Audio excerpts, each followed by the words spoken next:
Kwentong barbero lang muna tayo ngayon. Uy, seatbelt daw. Ching, may ano ba? May kwento ko sa'yo. May dalawang lalaki na namatay. Mga kaluluwa na sila. Ngayon yung isa, nagtanong siya, pre, anong kinamatay mo? Sabi ng isa, ay, yung kinamatay ko pre, pumasok daw siya sa loob ng ref, tapos nangisay daw siya, namatay siya, kasi nasupokit pa. Yung isang lalaki, ikaw pre, anong kinamatay mo? Sabi, umuwi ako, nagmamadali ako galing trabaho, tapos nakakita ako ng dalawang sapatos dun sa labas ng bahay namin ngayon. Inalugog daw niya ng buong bahay nila kasi, ano daw yung baka daw nasilisihan siya. Yung sabi niya, lahat ng kwarto, pinasok niya, kusina, lahat ng pwede pagtaguan.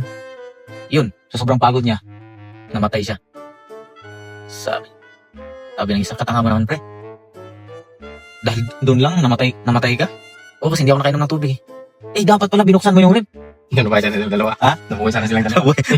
Nabuhay sana tayong dalawa. Rico, gag.